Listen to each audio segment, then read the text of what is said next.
você. E agora a entrevistada é a doutora Daniele Siqueira Veiga.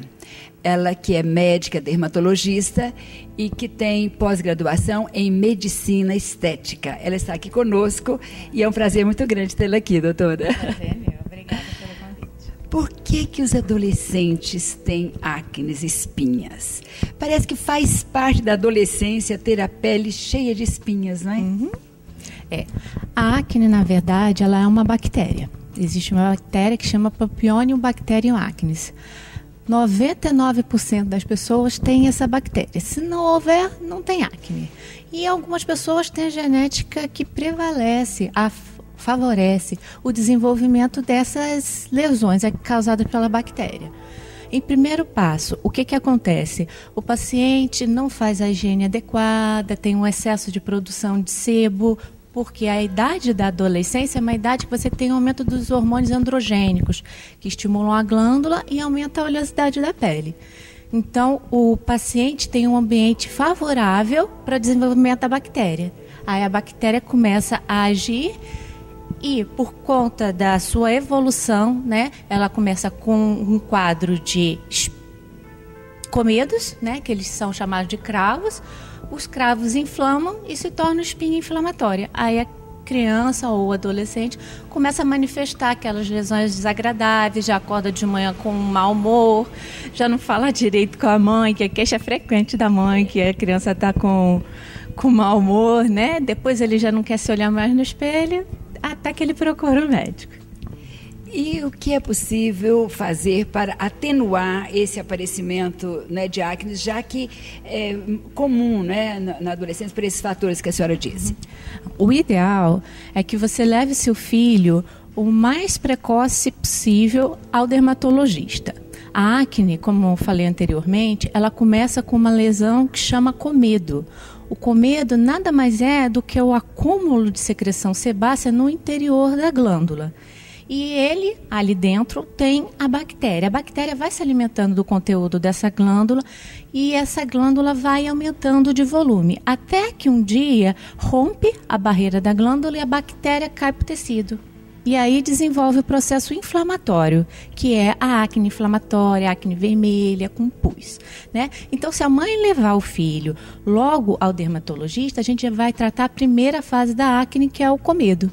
E vai evitar todas as outras consequências de lesões inflamatórias e hiperpigmentação pós-inflamatória que a acne deixa. E neste caso, tanto meninos quanto meninas têm a mesma tendência? Tanto os rapazes como as moças têm a mesma tendência, sendo que desenvolve um pouquinho mais aguçado nos homens, porque é o hormônio androgênico, o estimulador da glândula sebácea. Então, às vezes, os rapazes podem ter um quadro mais florido e mais extenso. As acnes, né, quando elas desenvolvem para chegar à inflamação e elas supuram, elas podem deixar marcas. Essas marcas são difíceis e às vezes irreversíveis. Isso. A marca mais comum da acne é aquela manchinha que fica marronzada. Geralmente essa manchinha marronzada era uma lesão inflamatória, vermelha, que melhorou e ela foi pigmentada pelo sol, como se ela tivesse sido tatuada. É uma hiperpigmentação pós-inflamatória. Então, todo paciente que faz o tratamento de acne, ele deve, em paralelo, fazer o uso do filtro solar adequado para o tipo de pele dele. Esse filtro solar tem que ser um filtro solar em gel ou toque seco, sempre evitando os veículos em creme ou loções não oil-free.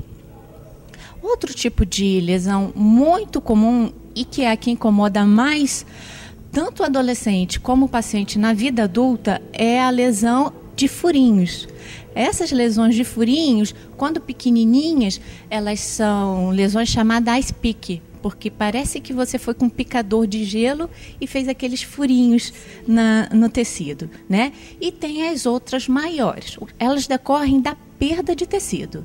O adolescente ou o adulto jovem, quando ele desenvolve uma lesão inflamatória, aquele pus que ele está perdendo é tecido degenerado. Então, o tecido teve as suas glândulas alteradas, as glândulas favoreceram a transformação da acne e depois esse processo inflamatório que o tecido sofre, ele degenera a célula. E aquele pus ali é a célula que morreu. Então, quando ele aperta a lesão, ele está pulsando, não é pus, são células. Então fica igual uma casinha que teve os tijolos removidos. Fica aqueles furinhos lá, por perda de tecido. E esta é difícil de ser removida? Sim. Irreversível? Esse tipo de lesão, até pouco tempo atrás, a gente não tinha muitas saídas para eles. Hoje a gente tem outras saídas. O que a gente pode fazer? A gente pode fazer um procedimento que chama subcision, que é o que você vai com uma agulha específica por baixo da lesão. Geralmente tem uma fibrosezinha puxando o tecido para dentro. E aí você corta essa ponte de fibrose e o tecido sobe. Isso favorece muito aquelas lesões maiores, que no começo elas eram aqueles nódulos inflamatórios, ficaram grandes pústulas e depois ficaram grandes depressões. Já aquelas outras menorzinhas, tipo Ice Picks, elas são tratadas com laser de CO2, que é um laser abrasivo que destrói a camada superficial da pele e vai até a base da onde a pele tem as células que são chamadas células multipotenciais, que é a base da epiderme, chama célula basal. Ali aquelas células podem se transformar em novas células e regenera toda a pele. A alimentação influi no aspecto da pele. A gente acha que os adolescentes comem muito chocolate, né? Muito sorvete. Isso influi também no aparecimento de acnes. Tá. Essa é uma questão de grande polêmica dentro da dermatologia, tá? O que a gente acredita hoje é que existe uma predisposição genética. Algumas pessoas podem melhorar ou piorar com o desenvolvimento da acne quando faz a ingesta desses carboidratos, triglicerídeos, e outras não acontece nada, por uma predisposição genética a desenvolver ou não, de acordo com o estímulo. No caso dos rapazes que começam a ter barba, as espinhas podem acontecer com mais frequência em virtude da barba, dos pelos? Na verdade, o que acontece não é espinha. O que a gente tem ali é um processo que chama pseudofoliculite. O que acontece? A mesma bactéria que causa a acne, ela atinge a raiz do pelo da barba. Então, quando o adolescente vai se barbear, muitas vezes ele faz esse processo contra o fio. Então, quando o novo fio está crescendo, ele bate na pele e volta, porque ele tem a sua angulação modificada. Outras vezes ele bate na pele e volta porque a pele está muito seborreica, está muito espessa. Então esse pelinho encravado que voltou, ele vai e inflama a pele ao redor, podendo atingir a glândula sebácea ou não, que é onde tem o depósito de bactérias. Então você tem aquela lesão que parece uma acne, mas na verdade ela é uma pseudofoliculite, é um processo inflamatório.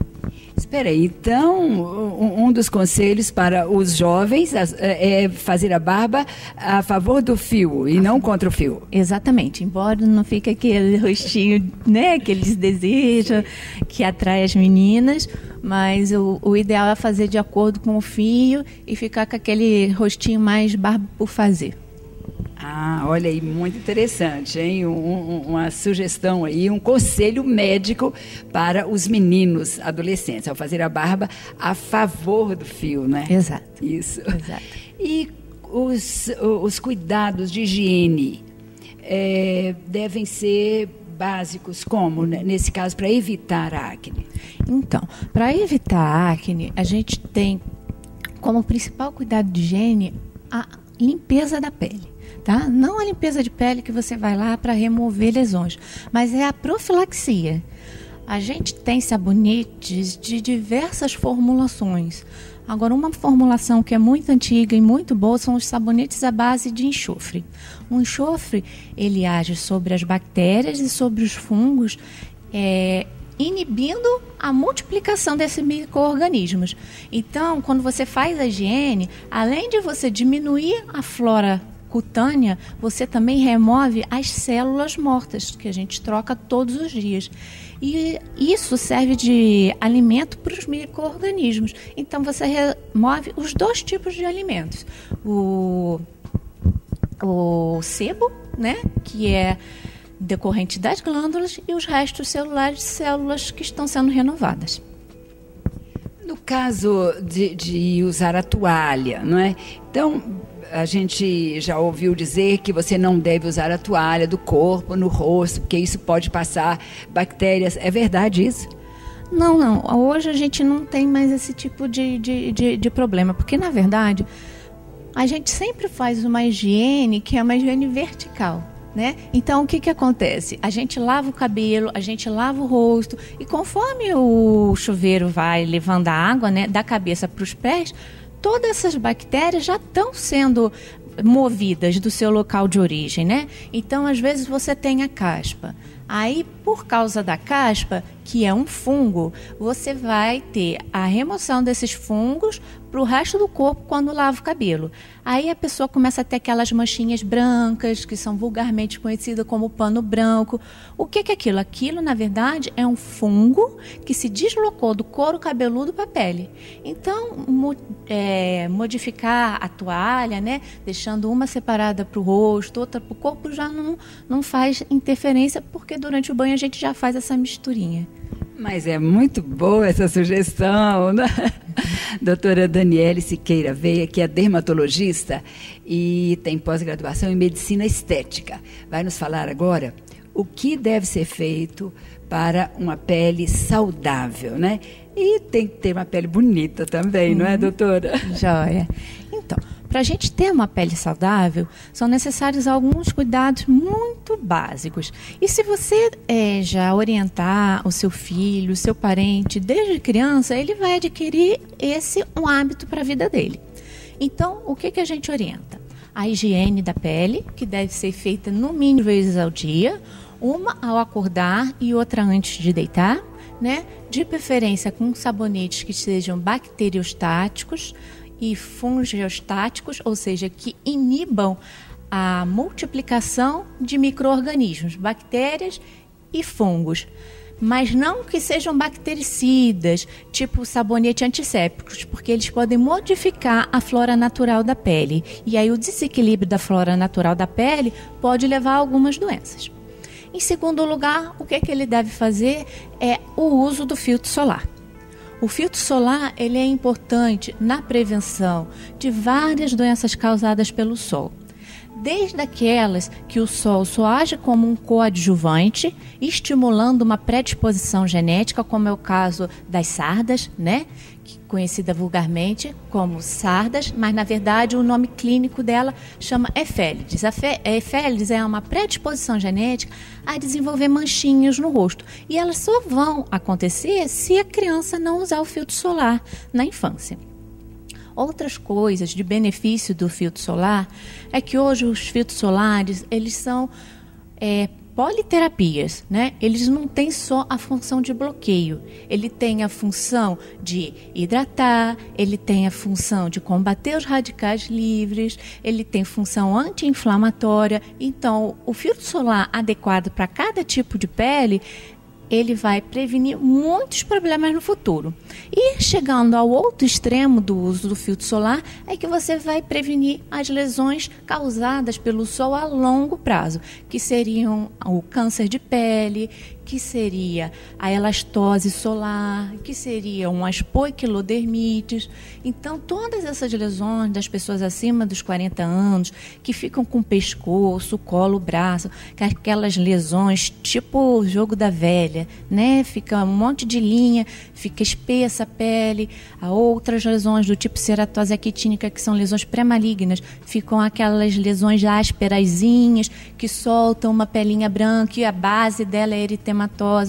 Tudo isso são lesões causadas pelo sol que a gente pode prevenir lá no comecinho da vida, se a gente usar o filtro solar, porque os danos causados pelo sol, eles são danos cumulativos. Então não adianta você querer começar a usar o filtro solar como terapia única para tratamento do câncer de pele aos 50 anos de idade.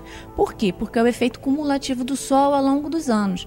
Não adianta também você pensar que o filtro solar ele deve ser usado num dia que você for passear no parque, num dia que você for para a piscina ou para a praia. É o efeito cumulativo do sol no dia a dia, naqueles 15 minutinhos, que vai causar o problema do final do câncer de pele. Por quê? Porque é o efeito cumulativo. Na praia você já se previne, na piscina você já se previne. Então não foi aquele sol que te causou problema. Foi o sol do dia a dia que você foi pegando a cada 15 minutinhos e ele se acumulou na sua vida. É isso, doutora Daniele Siqueira Veiga, que ela é responsável pela clínica Pele, não é? Espaço Pele. É um prazer muito grande tê-la aqui e realmente foram informações muito importantes, porque sabemos o quanto que os adolescentes sofrem com a questão de acne. Alguns adolescentes ficam isolados, como a senhora disse, não querem sair e um mau humor terrível, né? E tem solução, né? É verdade. É só saber aproveitar as oportunidades, né? Hoje a internet está aí, está funcionando como divulgador de mensagens, né, orientando. Os programas hoje, eles não são mais aqueles programas para pessoa alienada. Hoje a gente tem muito programa de TV que participa da divulgação de boas informações. Então as informações, os acessos, eles estão muito fáceis a nosso acesso. Só basta a gente querer. E uma coisa importante também que eu percebi na nossa entrevista é que a gente não deve esperar a pele ficar ruim para procurar o dermatologista. Exatamente. A profilaxia é a melhor terapia. Né? Exatamente. Exatamente. Se você tem a pele boa, se seu adolescente, a sua adolescente está com a pele boa, uma acnezinha aqui ou ali, corra ao dermatologista, não é isso? É verdade, porque no futuro vai se tornar um adolescente ou um adulto complexado. Vale a pena mesmo ouvir a dermatologista, doutora Daniele Siqueira Veiga. Muito obrigada pela sua participação, doutora. Eu que agradeço, muito obrigada. E o nosso programa fica à sua disposição. Você pode entrar em contato comigo através do e-mail, dizendo qual assunto ou uma pessoa que você queira que participe do programa. Meu e-mail é osantilo@radiomanchester.com.br.